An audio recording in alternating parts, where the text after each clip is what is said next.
संसार।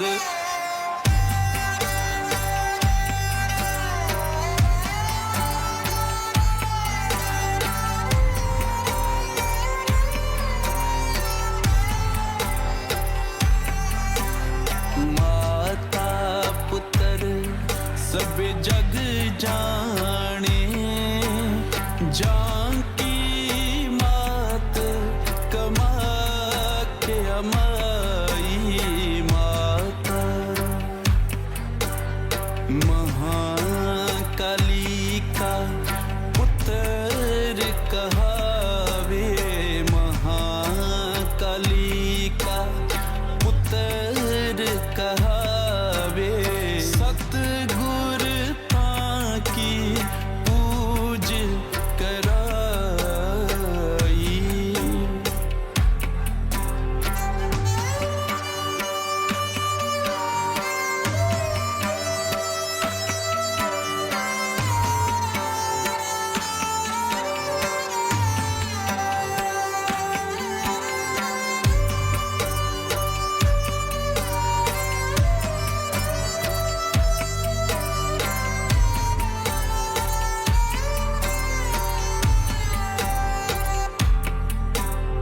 तख्त बिराजा करोली शंकर, तख्त बिराजा करोली शंकर।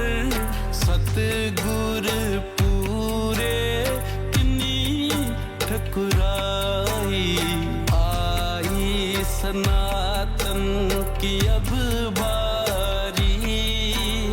धर्म सत परचम लहराई।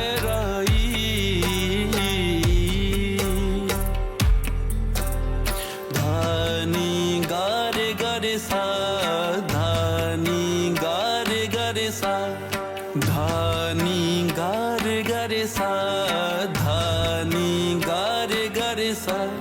सादा पा गारे गारे सा, सादा पा गारे गारे सा।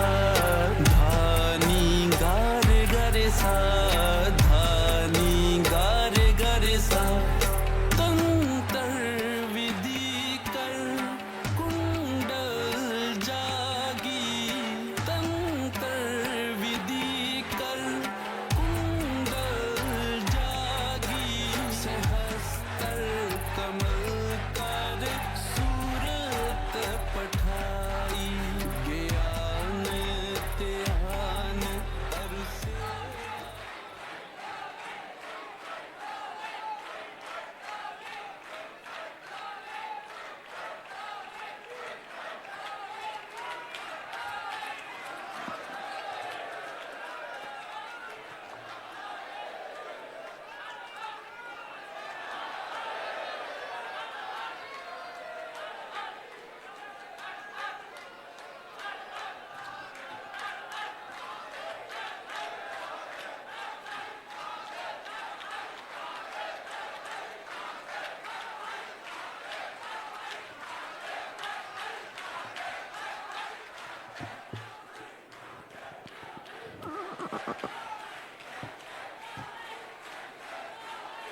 ओम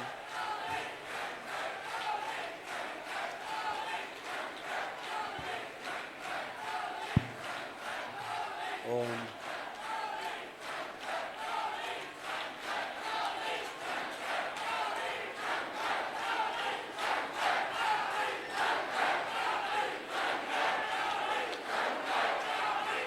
बोलिए सद्गुरुदेव भगवान की, गुरु माता की, भगवान भोलेनाथ की, माता कामाख्या की, सभी संतों की, गौ माता की। बोलिए सच्चे दरबार की, करौली शंकर महादेव धाम की, गंगा मैया की। हर हर महादेव।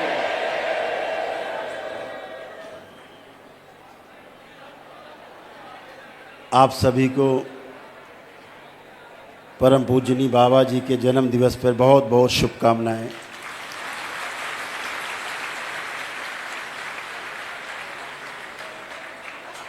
आज बहुत ही महत्वपूर्ण दिवस है।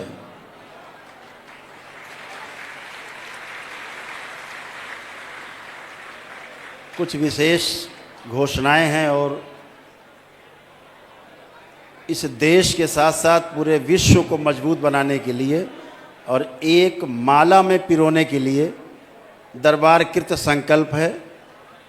पूरी तरह से दरबार की इच्छा है कि पूरा विश्व आपके इस दरबार के झंडे के साथ साथ चले, अपना नाम रोशन करे, दरबार का भी नाम रोशन करे।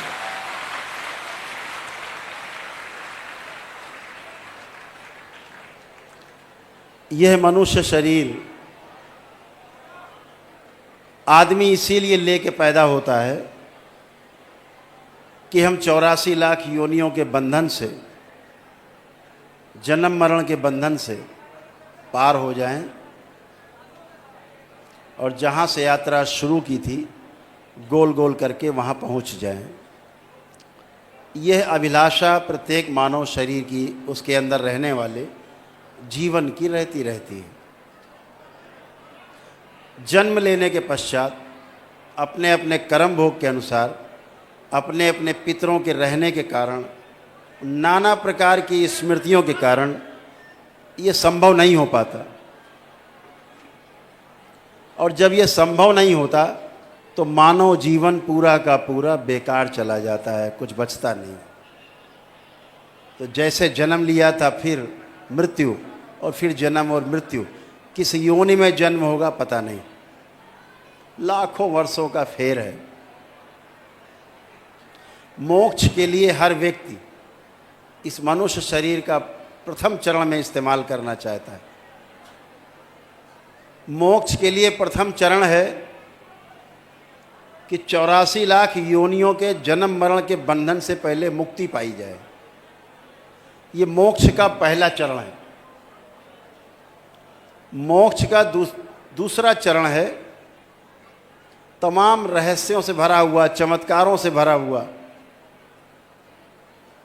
बहुत आकर्षित करने वाला जो सूक्ष्म जगत है, उससे मुक्ति पाई जाए। और तीसरा जगत है, तीसरा चरण है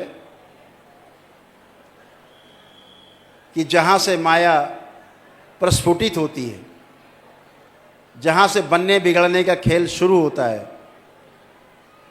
उस तीसरे चरण को कारण जगत से मुक्ति पाई जाए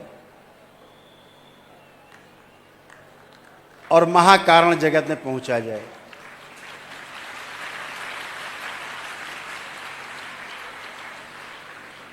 ये हजारों वर्ष, किसी किसी को लाखों वर्ष के पश्चात तब जाकर के मोक्ष होता है। इसे मोक्ष कहते हैं।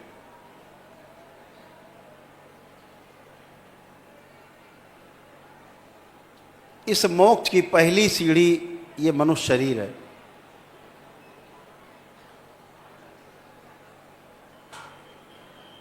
और इससे मुक्ति बहुत सहज है। कठिन हमने सबने बना रखी है।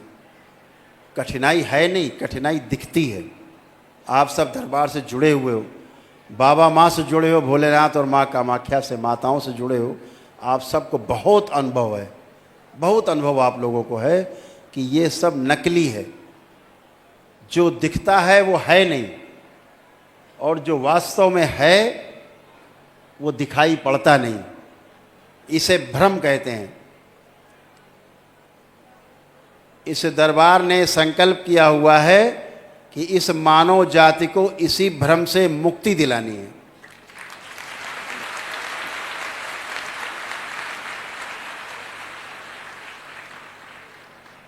मनुष्य की जो प्रथम चरण की जो मुक्ति है, 84 लाख योनियों के जन्म मरण के बंधन से, ये भ्रम उसका सबसे बड़ा कारण है।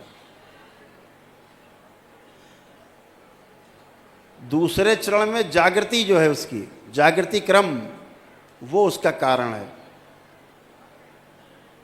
और तीसरा जगत है, वहाँ माने रहता है जीवन कि हम जागृत हैं, ये उसके ना मुक्त हो पाने का तीसरा कारण है। अगर कुछ पाना है तो याचक बन के जाना होगा। बहुत भाग्यशाली हैं आप सभी, बहुत सौभाग्यशाली हैं कि आपको इसी जन्म में बाबा और माँ मिले, माँ मिली आपको।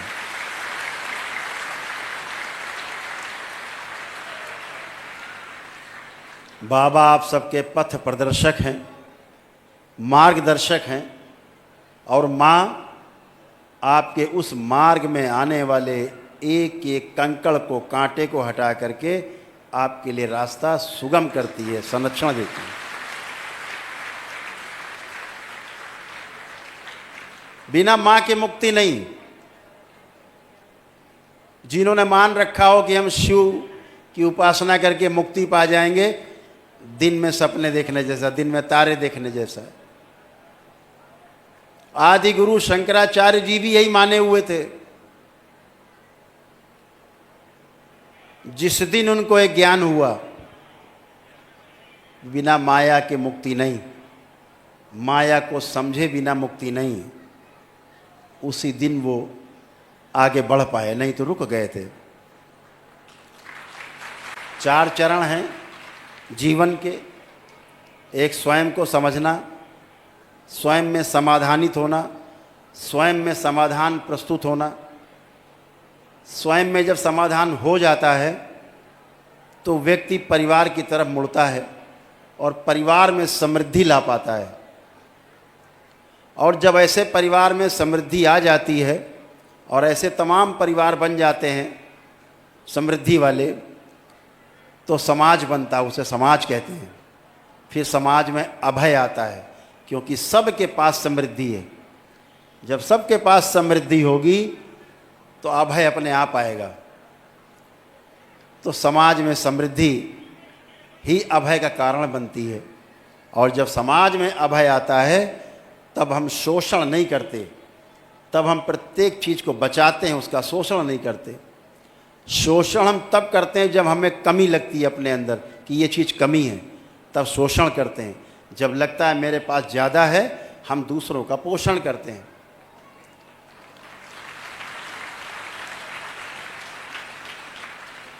शंकराचार्य जी ने गृहस्थ जीवन को नहीं जाना था। जब वो शास्त्रार्थ करने निकले पूरे देश में भ्रमण के लिए, हिंदू संस्कृति का परचम लहराने के लिए, सनातन धर्म से लोगों का परिचय कराने के लिए, फैलाने के लिए,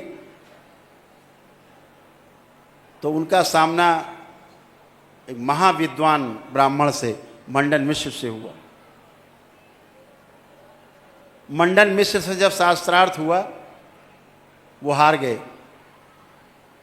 तो उनकी धर्म पत्नी ने कहा, नहीं अभी नहीं हारे, ये तो अर्धांग है हमारा, हम अर्धांगिनी हैं, अभी आधा शरीर तो हारा ही नहीं है, अभी मुझसे शास्त्रार्थ करो। तो शंकराचार्य जी, आदि गुरु शंकराचार्य जी थे, उन्होंने कहा हम तैयार हैं। तो उन्होंने गृहस्थी से संबंधित सारे प्रश्न किए, पति पत्नी के संबंधों के बारे में तमाम प्रश्न किए। अब उनको तो बेचारों को पता ही नहीं था, वो तो बहुत छोटे में सन्यासी हो गए थे, तो हारते बचे। तो उन्होंने कहा 1 महीने का समय चाहिए। इसके बाद वो वहाँ से गए, उन्होंने शरीर छोड़ा और एक राजा के शरीर में, जिसकी मृत्यु हो गई थी, उसमें प्रवेश करके, परकाया प्रवेश करके, और राजा के शरीर को जिंदा करके स्वयं उस शरीर में रह करके उन्होंने सारे राजसी सुख भोगे और गृहस्थ जीवन को पूरी तरह से समझा। फिर आकर के लौटे और उनकी धर्म पत्नी को, मंडन मिश्र जी थे, उनकी धर्म पत्नी को आकर के सारे सही सही जवाब दिए, तब वो जीत पाए।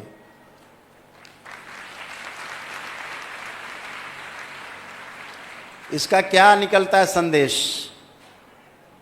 कि गृहस्थ धर्म सर्वोपरि है।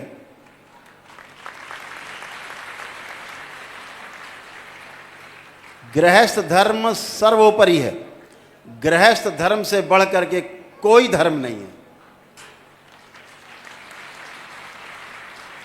इसीलिए दरबार परिवार परंपरा को सबसे आगे और सर्वश्रेष्ठ मानता है। जिसने अपने परिवार को नहीं जाना, परिवार को नहीं समझा, वो समाज को क्या दे पाएगा? कुछ नहीं दे पाता। बड़े दुख के साथ कहना पड़ता है, अब ये महाकुंभ में रहे, बाबा का जन्म दिवस है तो यहाँ है, अपने लिए यही पूर्ण महाकुंभ है, बाबा का दरबार है, जन्मदिन है।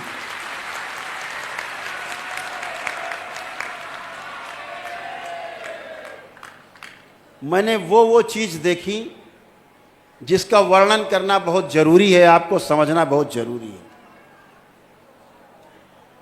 धर्म के सर्वश्रेष्ठ गुरु माने जाने वाले लोग जाति पाति के बंधन में ऐसे बंधे हुए हैं कि छोटा सा गांव का आदमी नहीं बंधा हुआ, इतना बंध गए हैं।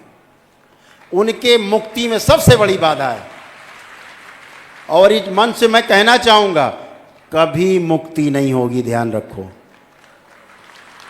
जो जाति पाति सीमा देश के बंधन में बंधता है वो कभी आगे नहीं जा सकता। आप बंधन अपना स्वयं बांध लेते हैं। बहुत बड़ी समस्या है। अच्छा, आप गृहस्थ हैं, अरे राम राम राम, फिर तो आपसे बात करना उचित नहीं है। आप गृहस्थ हैं, अरे उन्हीं गृहस्थों की जूठन खाते हो तुम सब साधु संत, उन्हीं की जूठन खाते हो, हमारी जूठन खाते हो तुम, और उन्हें ही सबसे नीच बताते हो। तुम्हें शर्म आनी चाहिए। ऐसे साधु संतों को शर्म आनी चाहिए जो गृहस्थों की जूठन खा के उनके बल पे जिंदा हैं और उनको नीच बताते हैं। राम हो, कृष्ण हो, बुद्ध हो, महावीर हो, जितने महापुरुष हो, शिव हो, विष्णु हो, महे कोई हो, ब्रह्मा हो, सब परिवार परंपरा का पालन करते हैं। उनकी पूजन करते हो जो गृहस्थ धर्म का पालन करते हैं, और गृहस्थों को नीच समझते हो। तुमसे बड़ा नीच कोई भी नहीं है। नीचता की हद है। तुम सब गुरु नहीं, गुरु घंटा लो। तुम्हारी पोल खोलने के लिए इस दरबार का जन्म हुआ है।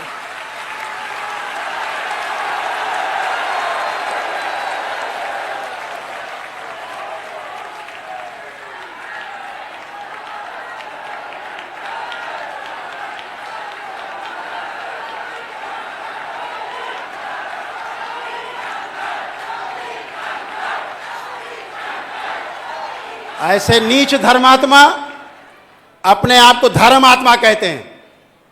किसी पद पर बैठ जाने से आप धर्मात्मा नहीं हो जाते। अपने कर्मों से, अपने आचरण से धर्मात्मा बनते हो, बातों से नहीं। ये बातों से धर्मात्मा बनने चाहते हैं। ऐसे लोगों का समाज से बहिष्कार होना चाहिए।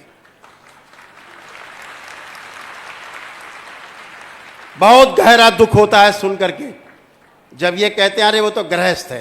अरे ये तो गृहस्थ है। तुम सन्यासी बने हो, उसी मां के कोख से पैदा हुए हो, उसी मां के रक्त से पैदा हुए हो। गृहस्थ नहीं होते तो तुम पैदा नहीं होते धरती पे। शर्म आनी चाहिए। उसी मां को गाली देते हो, मां के परिवार को गाली देते हो, तुम्हें शर्म आनी चाहिए। तुम साधु संत महामंडलेश्वर कहने लाने के लायक नहीं हो। तुम लोग पद लेने से कोई बड़े धर्मात्मा नहीं बन जाओगे। तुम ना धर्मात्मा हो, ना ज्ञानी बन जाओगे। अज्ञानी हो, अज्ञानी रहोगे। जिस प्रकार जीते थे गांव में जाति पाति में, आज उससे ज्यादा भयंकर जाति पाति का जहर लेकर के जी रहे हैं। ये मैंने पूरे महाकुंभ में देखा है। सड़े गली मानसिकता के लोग, सड़ी गली मानसिकता। ये संत हैं, ये साधु हैं जो गृहस्थों को गाली दें। राम भी गृहस्थ थे, उनके तलवे क्यों चाटते हो दिन रात? कृष्ण गृहस्थ थे, तलवे क्यों चाटते हो दिन रात कृष्ण के? वो भी गृहस्थ हैं। तब तो तलवे चाट के, भजन गा के, उनके कथावाचक बन के, ताता थैया करके आप उनका जूठन खाते हो और उन्हें सबसे नीच बताते हो। शर्म आनी चाहिए तुम सबको।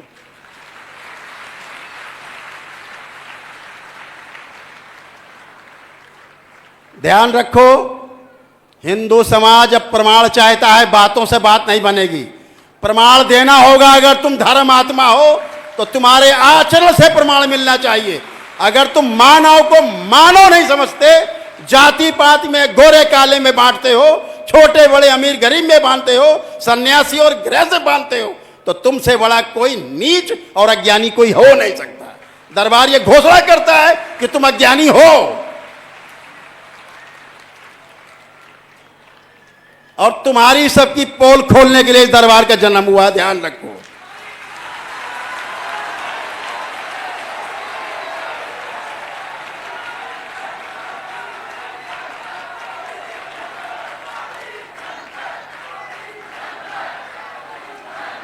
इस संसार को, भारत को, पूरे विश्व को अगर किसी ने दिशा दी है तो गृहस्थ लोगों ने दी है।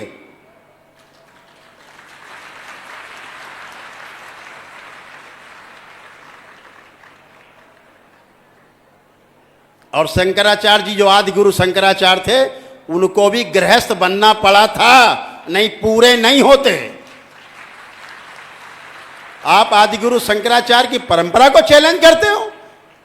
केवल गद्दी में बैठ जाने से आप धर्मात्मा हो गए, अकड़ के बैठ गए। अरे इतना मत अकड़ो कि टूट जाए तुम्हारी रीढ़ की हड्डी, 4-6 जगह टुकड़े टुकड़े हो जाए। इतना ऐंठ के बैठे हैं, इतना ऐंठे हुए, लगेंगे अभी टूट जाएंगे। हद है। ये धर्म है। इसीलिए तुम्हारे इन गंदी आदतों की वजह से, कुकर्मों की वजह से हिंदू समाज पथभ्रष्ट हो रहा है।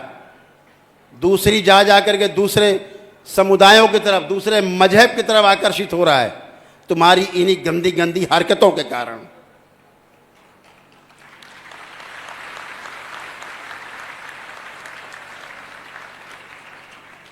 तुम में इतनी ताकत होती तो महाकुंभ में इतनी बड़ी घटना हुई, इतने सब इकट्ठे हो, कभी रोक के दिखा देते कि घटना ना होती। तो तुम्हारी ताकत को हम जानते हैं, तुम्हारी हैसियत जानते हैं।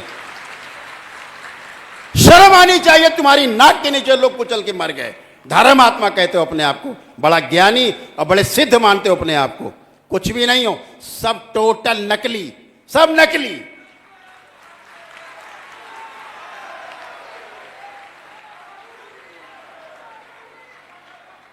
दरबार पिछले 2 महीने से दरबार के सेवकों के साथ बैठ करके चर्चा करते थे। दरबार देखता था कुछ हादसा होगा, बड़ा हादसा होगा। ये हम लोग चर्चा करते थे कि बड़ा हादसा जरूर होगा, लेकिन हादसे रोके जा सकते हैं। हादसों को रोकने में कोई दिक्कत नहीं है। कोई भी हादसा रोका जा सकता है। अगर उसके लिए पहल की जाए तो सब रोका जा सकता है, सब कुछ रुक सकता है। लेकिन हम लोग वहाँ से आए यहाँ 27 तारीख को, और 29 की रात में वहाँ हादसा हुआ। वहाँ बड़ा, वहाँ से हम लोग आ नहीं रहे थे। दरबार के लोग वहाँ रो रहे थे आने में वापस, कि नहीं जाएंगे, यहीं रुकेंगे। भी असुरपूरित थे, माताओं के आंख में आंसू थे कि नहीं जाएंगे वापस।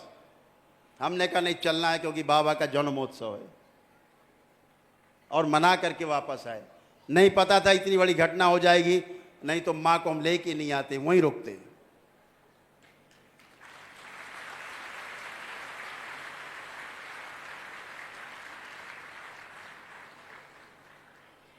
मन तो आने का नहीं कर रहा था, वहां से किसी का आने का मन नहीं था, मेरा भी आने का मन नहीं था। अनमने मन से हम लोग महाकुंभ से यहाँ आए थे। ये लगता था यहाँ रहना बहुत जरूरी है, यहाँ रहना बहुत जरूरी है। लेकिन जो भोलेनाथ को मंजूर, माँ को मंजूर होता वही है। लेकिन इन्हें अगर कोई चैलेंज करे, इनके पास जवाब नहीं है।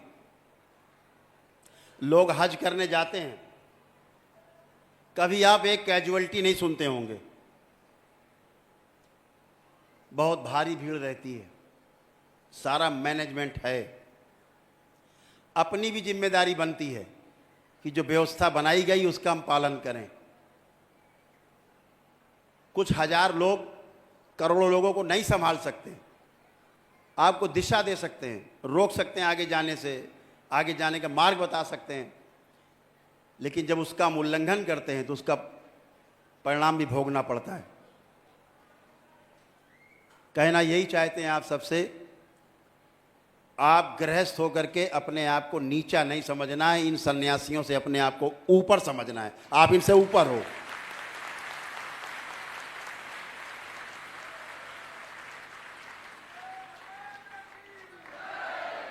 कम से कम आप भिक्षा तो नहीं मांग रहे हो किसी के लिए, श्रम कर रहे हो, अपने बच्चों को पाल रहे हो, मेहनत करके अपने बच्चों को पाल रहे हो, पढ़ा लिखा रहे हो, आगे सिखा रहे हो, आगे बढ़ा रहे हो, मेहनत कर रहे हो।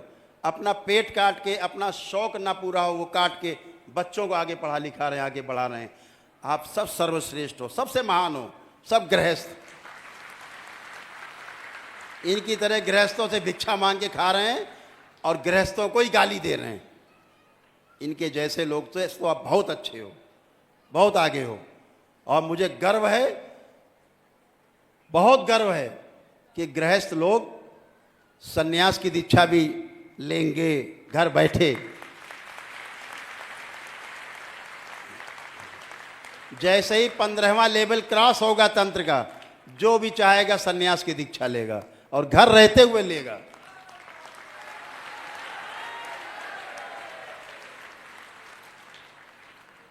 अभी मंत्र दीक्षा होती है, तंत्र दीक्षा होती है। 15 लेवल जो क्रॉस करेगा वो सन्यास दीक्षा में जाएगा। तो सब कुछ घर रहते हो, बाहर भी तो घर ही है। अगर घर से आप गए, आप किसी आश्रम में जाओगे तो परिवार तो मिल गया आपको। इधर परिवार छोड़ा, उधर परिवार मिल गया। इसमें कौन सा बड़ा भारी बदलाव हो गया? इधर परिवार, उधर परिवार। यहाँ भाई बहन, वहाँ भी सब भाई बहन। यहाँ घर छोड़ा, वहाँ घर मिल गया, आश्रम हो गया। छूटता क्या है? मानसिकता सही होनी चाहिए। तो घर में ही सन्यास है, घर में अपने। उसके लिए नकली लोगों के पास जा करके भिक्षा मांगने की आवश्यकता नहीं है कि महाराज हमें दीक्षा दे दो। नकली लोगों से दूर रहना है।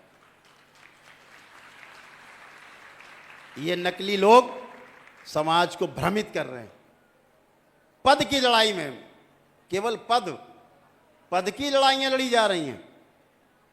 मैंने पूरे देखा कुंभ में, सब पद के लिए मारा मारी है।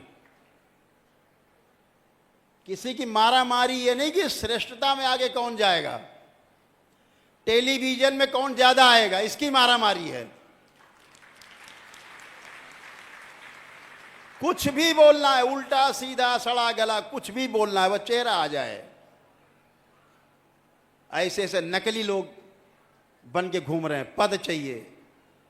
ऐसे ऐसे लोग, नाम लेने में शर्म आती है, बैठे हैं पदाधिकारी बन के, धर्म अधिकारी बन के, शर्म आती है। आप मॉडल बन रहे हैं, इस युवा समाज का आप मॉडल हैं। एक श्रीमान जी कम से कम 20-25 करोड़ का आश्रम बना के बैठे हैं कुंभ मेला में। राजा भी फेल है। तुम मॉडल हो आज के युवा का, तुम यही बताना चाहते हो कि इसी तरह रहना है। तुम सन्यासी हो, भोगी है नंबर 1 के, 1 नंबर के भोगी, नंबर 1 के अय्याश।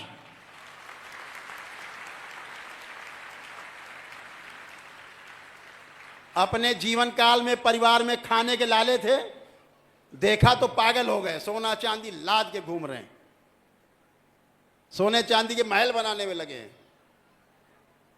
ये भूखे नंगे लोग, ये हमारे गुरु बनेंगे, हमारे नौकर कहलाने के लायक नहीं है।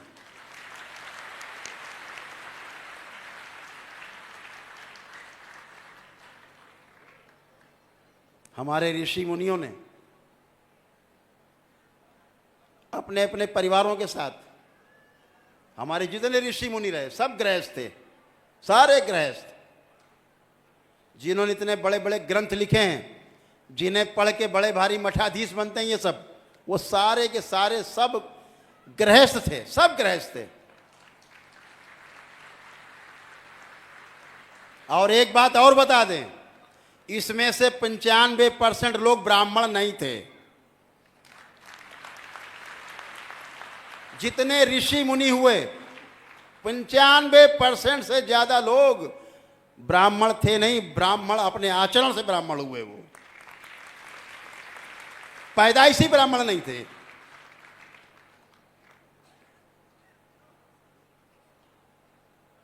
ब्राह्मण मां के पेट से पैदा नहीं होता,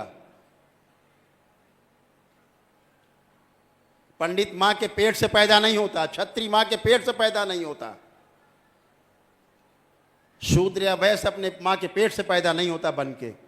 यहां आकर के जो आचरण करता है, उस आचरण के कारण उसको ये पदवी मिलती है, समाज देता है।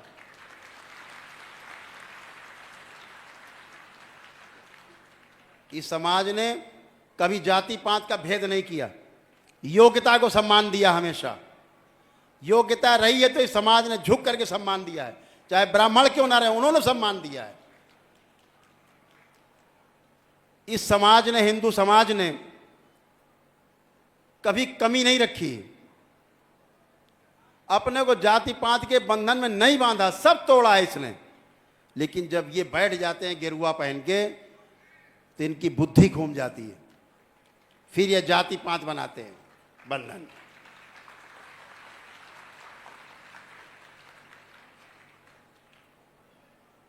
इस तरह के लोग बैठे समाज में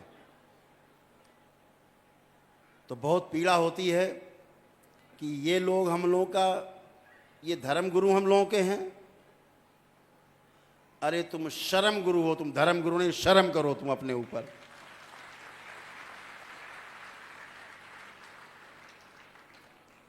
तमाम लोग दिशा भ्रमित करते हैं। दरबार का काम आपको दिशा, सही दिशा में ले जाए, इसलिए दरबार ने कुछ चीज़ें तय की हैं, उनको आपको ध्यान से सुनना है हमेशा के लिए। दरबार वहाँ से चलेगा। अभी दरबार ने ऐसी व्यवस्था बना दी है, माँ की प्रतिमा की स्थापना हुई है, माता महाकाली की।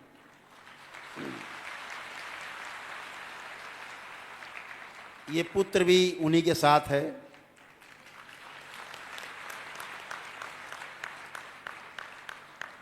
जब भी आप कोई प्रक्रिया करते हैं, दरबार की अनुष्ठान करते हैं, खास तौर से वनडे करते हैं, लोग बैठे रहते हैं जब तक हम नहीं आते, स्क्रीन पे मिलते नहीं। कहते हैं गुरुदेव अभी वहाँ बैठे थे तब तक कष्ट था, अब आपसे मिल रहे हैं तो कष्ट अब नहीं है। अब कोई प्रक्रिया करके जाएगा दरबार की और सिर्फ वहाँ माँ के दर्शन करेगा, अंत में सेवकों के साथ बैठ करके, वहीं सारे आपके कष्ट, सारे रोग जो 400 प्रकार के, वहीं समाप्त हो जाएंगे।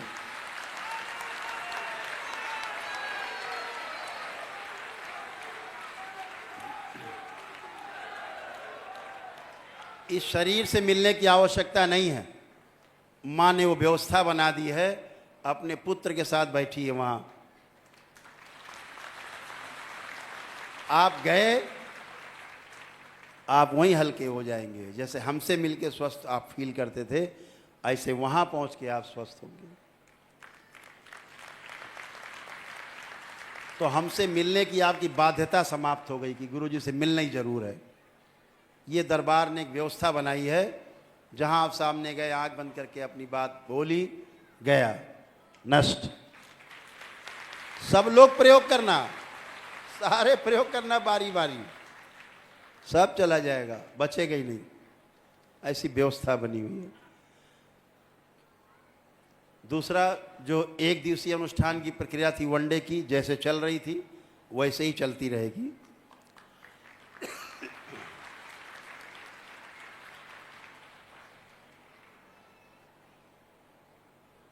जो 9 हवन की प्रक्रिया थी, इस पूरे फरवरी तक चलेगी। 1 मार्च से 9 हवन की प्रक्रिया सदा के लिए समाप्त हो जाएगी।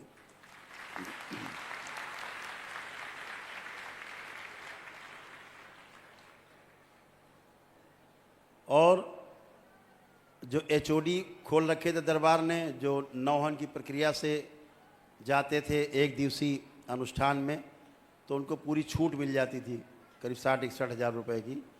वो 31 मार्च तक रहेगी। जो लोग करना चाहेंगे, परिवार के लोग कर लेंगे। लेकिन ये छूट जो थी जैसे किसी ने वनडे कर लिया है, उसमें से पति पत्नी ने मान लीजिए किया परिवार के लिए, तो पत्नी चाहे तो अपने मायके पक्ष के लिए अगर करना चाहेगी तो ये छूट उसको सदैव मिलती रहेगी अगर वनडे कर चुके हैं। महिलाओं को उनके मायके पक्ष के पितरों की मुक्ति के लिए ये छूट हमेशा मिलती रहेगी वनडे में, हमेशा। कोई दूसरा वनडा करना चाहे, तीसरा वनडे करना चाहे, वो सब कर सकते हैं, वो प्रक्रिया में रहेंगे। लेकिन 9 हवन की प्रक्रिया को इस फरवरी महीने के लास्ट में हमेशा के लिए बंद कर दिया जाएगा। इसी प्रकार से जो अमावस्या का कार्यक्रम होता है, बहुत लोगों को कष्ट झेलने पड़ते हैं। एक तो लोग कष्ट में होते हैं, घर से लाने में परिवार के साथ आते हैं, दसियों हज़ार रुपए खर्च हो जाते हैं, वहाँ से लाना सबको, फिर यहाँ रहना, खाना पीना, रास्ते का समस्या आने जाने की, उतना समय नष्ट होना, छुट्टी लेना, किसी को कोई काम है, किसी को कोई कार्य है, तो वो ना हो तो दरबार यहाँ हवन तो होगा हर अमावस्या को, लेकिन जो अमावस्या का जो उत्सव होता था वो नहीं होगा। उसकी जगह पर दरबार ने एक किट बना दी है, अमावस्या हवन की किट है, वो अभी आपको दरबार के सेवक दिखाएंगे शाम को, वो ले लेंगे ज़रूर। और अपने घर पर ही अमावस्या के दिन जब दरबार यहाँ ब्राह्मण हवन करेंगे तो आप घर में अपनी वो किट खोल करके अपने घर में ही हवन करेंगे, तो अमावस्या का आपका हवन पूरा माना जाएगा, आपकी उपस्थिति मानी जाएगी। तो आपको भाग भाग के नहीं आना पड़ेगा, ये ध्यान रखें। वो अमावस्या की अपनी हवन की किट जरूर अपने साथ ले जाएंगे, अमावस्या आपके घर करेंगे। दूसरा, जो लोग कुछ लिखा है तो देख के ही बोल दे, ये रह जाएगा।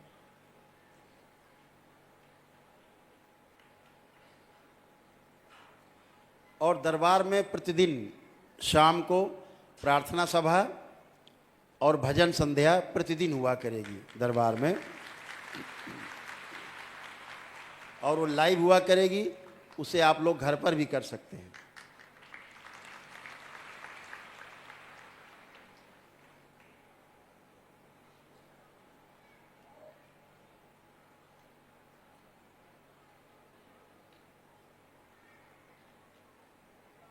और जो लोग रिपीट मिलते हैं, कभी प्रक्रिया कर ली है, घर परिवार में किसी को समस्या है ये मिलना है दोबारा, तो वो शुक्र शनि इतवार को मिल सकते हैं, तो उनका समय ज़्यादा बर्बाद नहीं होगा। वो शुक्र शनिवार में इतवार में 3 दिन में मुलाकात कर सकते हैं दरबार से। और प्रत्येक 15 दिन में लाइव आकर के भजन संध्या और प्रवचन जो भी होंगे वो हम दरबार में होंगे, वो लाइव होंगे, हमारे साथ होंगे, वो घर परिवार में आप रह करके देख करके इसको कर सकते हैं। और प्रत्येक 15 दिन के अंदर ही जो है रुद्राभिषेक और माँ महाकाली का जो अभिषेक होता है दरबार में, वो मेरे द्वारा जो किया जाएगा लाइव, वो अपने घर पर आप बैठ करके उसको आनंद ले सकते हैं उसका। इसी प्रकार से ध्यान साधना के कार्यक्रम जो हैं वो भी 15-15 दिन पे लाइव हमारे द्वारा किए जाएंगे, पहले से आपको पता रहेगा। उसमें आप लोग अपने घर पर ही ध्यान साधना आदि के कार्यक्रम घर पर ही कर सकते हैं। अभी 8 तारीख को पटना में कार्यक्रम है, पटना में सम्मेलन है दरबार का, तो इसी प्रकार हर प्रदेश में अलग अलग जगह आयोजित होगा। संकल्प जैसे होते थे मंगल शनिवार को, वैसे ही होते रहेंगे। और पद यात्रा जो बंद थी उसे आज से खोला जा रहा है।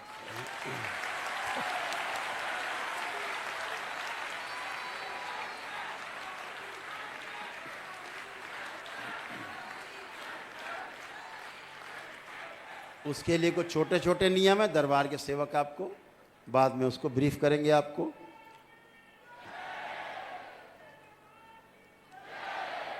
और एक दल है छोटा सा जो छोटे छोटे कार्यों में हाथ बटाएगा, जैसे शंकर सेना अपने तमाम कार्यक्रम आयोजित करती है, ऐसे साथ में उनकी सेवा के लिए जो नवयुवक रहें वो एक और दल की घोषणा करती है। उस दल का नाम होगा डमरू दल। वो आपको सहयोग करेगा हर जगह।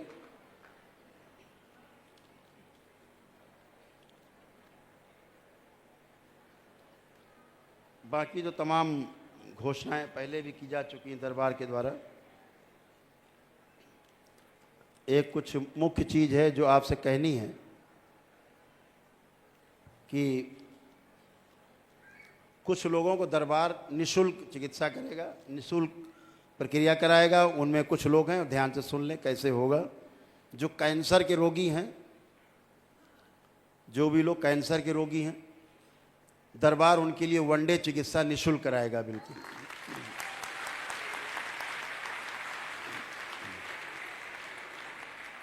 और जो बच्चे हैं 14 वर्ष की उम्र तक के, उन्हें कोई असाध्य रोग है, उनकी चिकित्सा भी दरबार बिल्कुल निःशुल्क करेगा।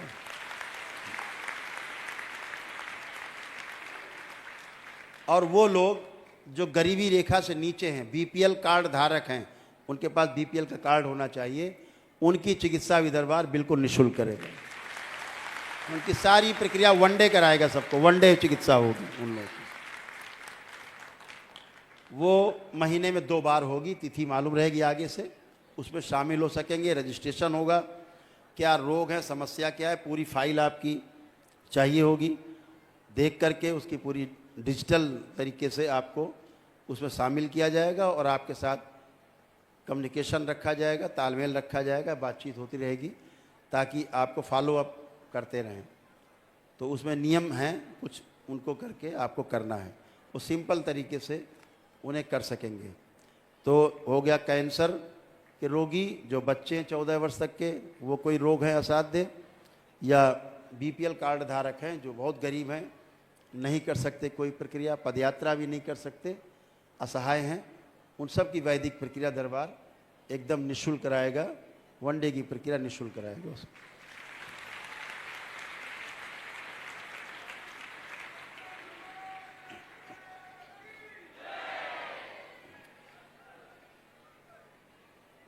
अब एक घोषणा है छोटी सी, जो बहुत दिन से बहुप्रतीक्षित थी।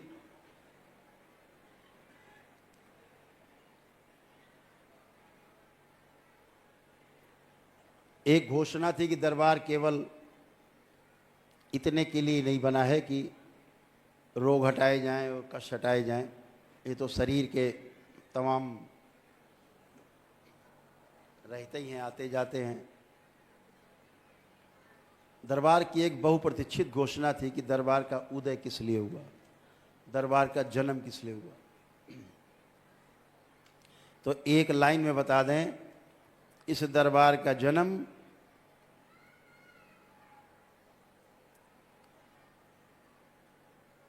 भगवान शिव की इच्छा के अनुसार, मां की इच्छा के अनुसार,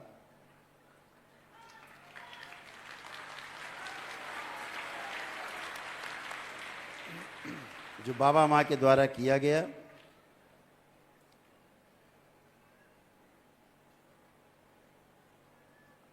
वो सबसे बड़ी, जो आप लोग सोच रहे थे क्या घोषणा होगी, तो तंत्र की पुनर्स्थापना के लिए इस विश्व में इस दरबार का जन्म हुआ। इस बात को गांठ बांध लो।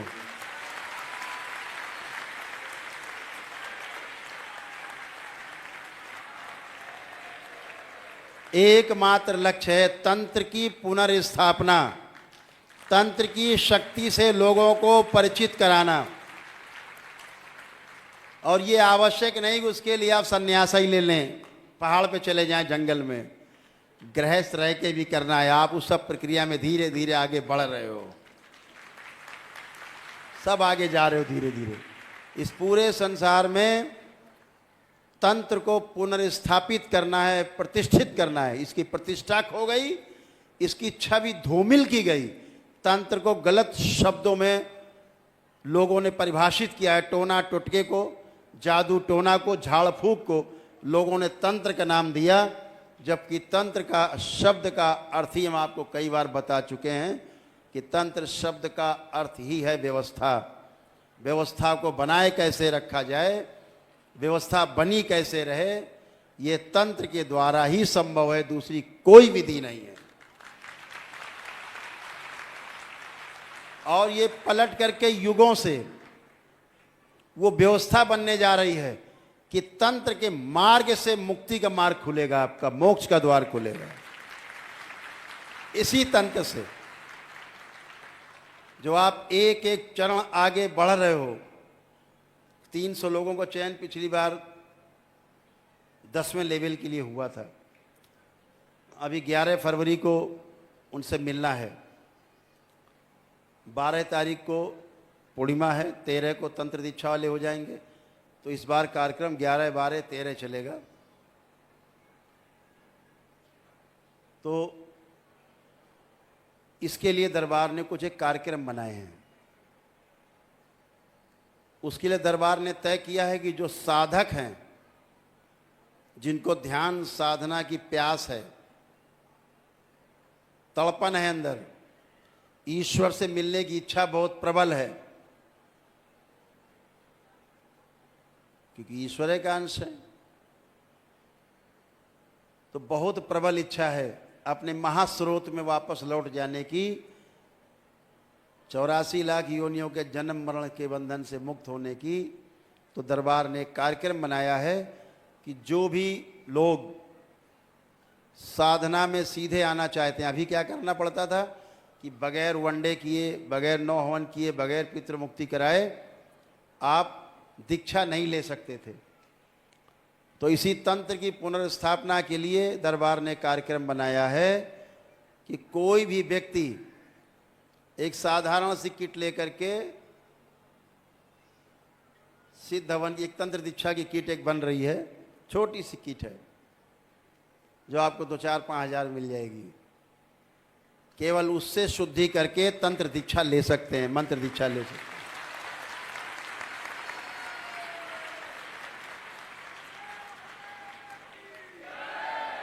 उसके लिए आपको बहुत दौड़ भाग करने की, बहुत सारे हवन अनुष्ठान करने की आवश्यकता नहीं है।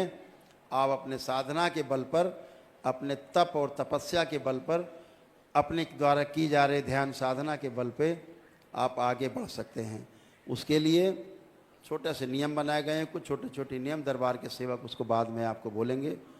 दरबार की ओर से है कि आपको किट लेकर के, और दरबार का कार्यक्रम रहेगा, उसकी ड्रेस थोड़ा अलग रहेगी, कलर अलग रहेगा, कि मालूम पड़े कि आप सीधे डायरेक्ट आप उसमें आए हैं।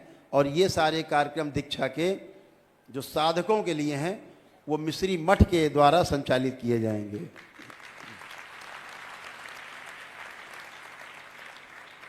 तो हम सभी दरबार की ओर से संकल्प लेते हैं कि तंत्र की पुनर्स्थापना करनी है इस विश्व में।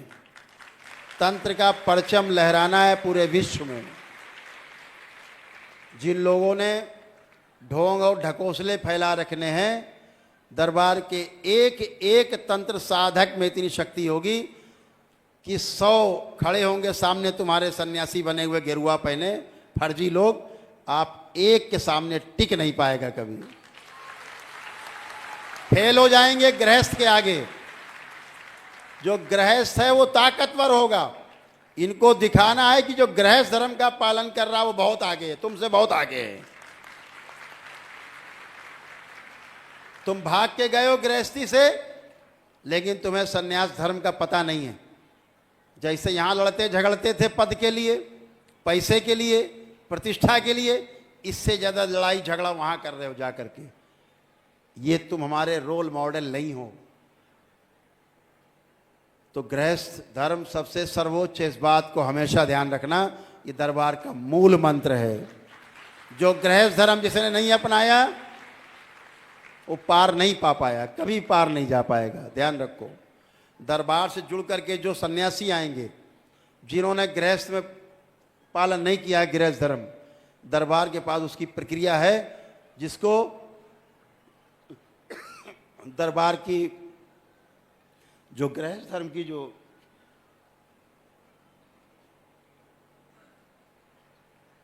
ऊर्जा है उससे गुजार करके उसको पूर्ण करेगा,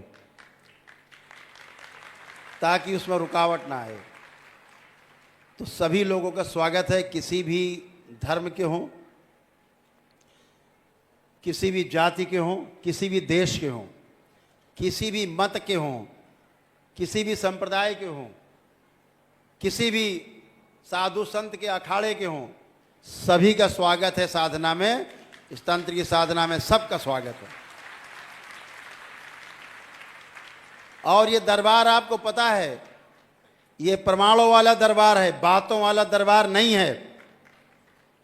इस तंत्र की साधना में वो सर्वोच्च है जो आनंद टीवी में नीचे लिखा हुआ है, न भूतो न भविष्यति, ये सर्वोपरि होगा। जो साधना में दीक्षित होगा, भूतकाल और उसका भविष्य उसको सता नहीं पाएगा साधना के समय, और ध्यान पूर्वक अपना ध्यान और साधना अपनी धारणा के अनुसार कर पाएगा। अभी धारणा का पता नहीं है, लोग ध्यान कर रहे हैं, देख करके बहुत सहानुभूति होती है इन लोगों से। बड़ी बड़ी दाढ़ी, बड़े बड़े बाल रख के बैठ गए हैं, मठाधीश हो गए हैं, बाल मुड़ा के बैठ गए हैं, गेरुआ पहन लिया, सफ़ेद कपड़े पहन लिए। इन्हें अक्ल नहीं है, ये अपनी तो मुक्ति कर नहीं पा रहे हैं, दूसरे की मुक्ति क्या करेंगे।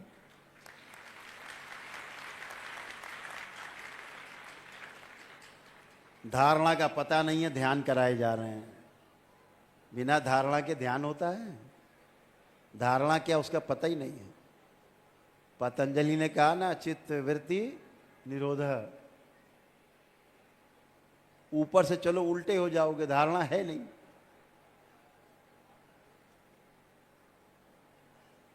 तो कभी इस पर विस्तार से चर्चा होगी। मेरे ख्याल से हमने लगभग सब बातें बोल दी, कुछ रह नहीं गया है कहने को। थोड़ा अंदर कष्ट था, इसलिए थोड़ा ज़्यादा बोल दिया, क्षमा करना। किसी को मेरी बात बुरी लग गई हो तो क्षमा करेंगे।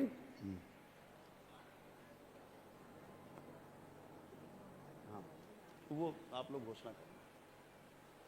अभी जो पदयात्रा के कुछ नियम हैं, दरबार के सेवक आपको सामूहिक रूप से उसके वीडियो बनेंगे, क्या करना है। और मंत्र दीक्षा, तंत्र दीक्षा में दूसरा एक कार्यक्रम अगर आप लोग करेंगे, अपने घर पर आयोजन करें, मोहल्ले में आयोजन करें, भजन, दरबार के भजन अगर महिलाएं, बच्चे, पुरुष बैठ के करते हैं एक साथ, तो उससे भी तमाम आपकी समस्याओं का हल होगा। दरबार ने वो शक्ति भी खोल रखी है।